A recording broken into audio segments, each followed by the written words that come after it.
the debate, the issue of the Sun newspaper, page 3. Harry, where do you stand on it, and why would you say liberalism would give you your answer, and Mahbub, what would your viewpoint be on page 3, and why would you say Islam either approves it or is against it? Because for me, that's disgusting, right? And if you would say, okay, how many people in this room would approve the page 3, I don't think many people would, apart from yourself, Harry. So I just want to know why you would, and how people that dignify. And then Mahbub, I want to see whether, Islam does encourage that, and, then we can see from there. Do you want to take them right, Tom? Okay. No, I don't. You jumped to a conclusion there in your question. You assumed that I would support the idea of nude women appearing on page 3 of the Sun. I don't. I haven't campaigned about it, but as you know, there is a campaign about it at the moment, led by women, because it's a sexual objectification of women, and that's something that I approve of. But the fact is that there is a campaign against it, and I think Murdoch has said that he's thinking, well, I think he said he's looking at it, but that's sort of double-edged to it. But I think it may be stopped because of the campaign, and that is the thing about a liberal democratic society. People can campaign on what they're concerned about, and they can achieve changes. So no, I don't approve of it, but it is something that can be changed by campaigning. Okay. Harry doesn't approve of page 3 Sun, but he approves of putting the picture on his presentation. So hypocritical.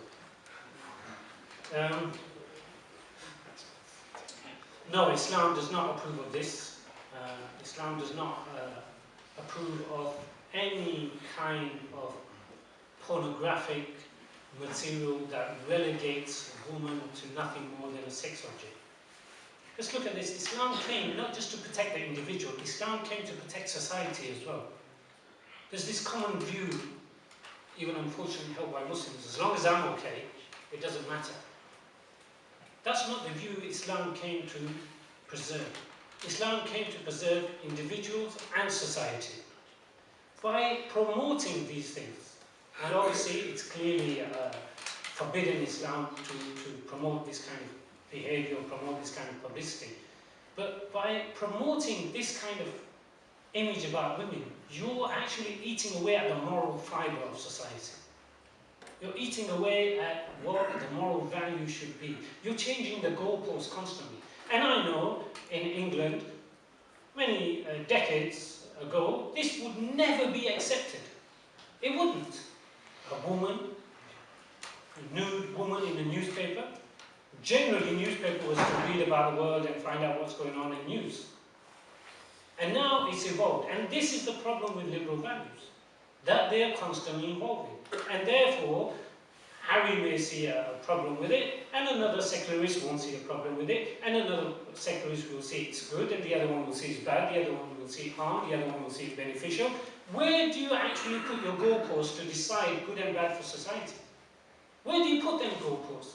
Because if you don't have fixed goalposts, you're forever evolving. You get to a point where gay marriages,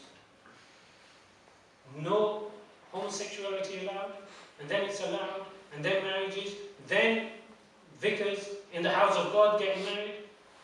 Where is the goalpost? Where Islam has very fixed morals. And when I say Islam has very fixed goalposts, let me be very clear. Islam is not dogmatic.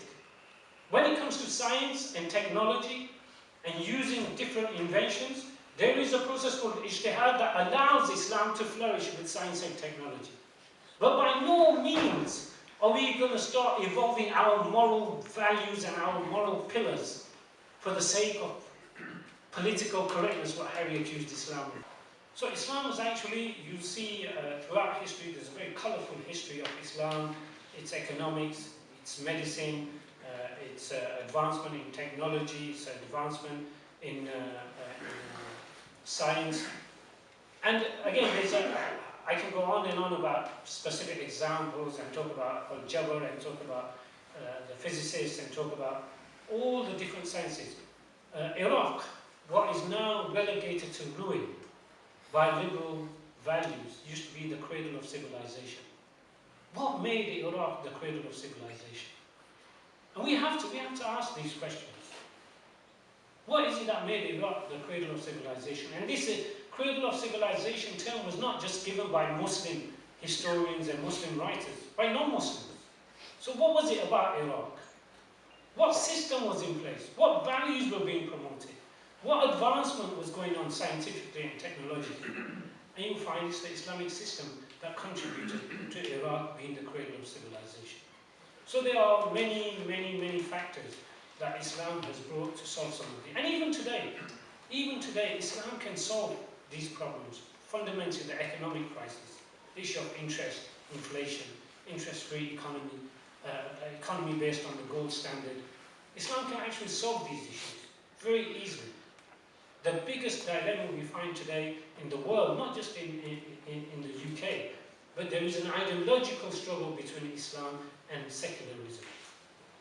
And there is also a very dishonest debate, just as Harry has actually illustrated, to malign Islam with Egyptian culture, with Pakistani culture, to Saudi culture, roll it all out, throw it in the media, sell it. If you say something enough times in this society, people start believing it, and there you are. You have your narrative that Islam is backwards, oppressive, exploits women, doesn't give kids their rights, exploits minorities, doesn't give the other faith minorities their rights, and there you have the narrative.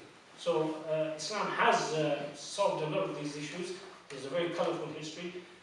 And I would read there are many books that you can go back in non-Muslim historians that write about the golden time of Iraq. Even the historians write about the scientific and technological advancement and how society itself was moving in harmony, and there was harmony between Muslim and non-Muslim groups.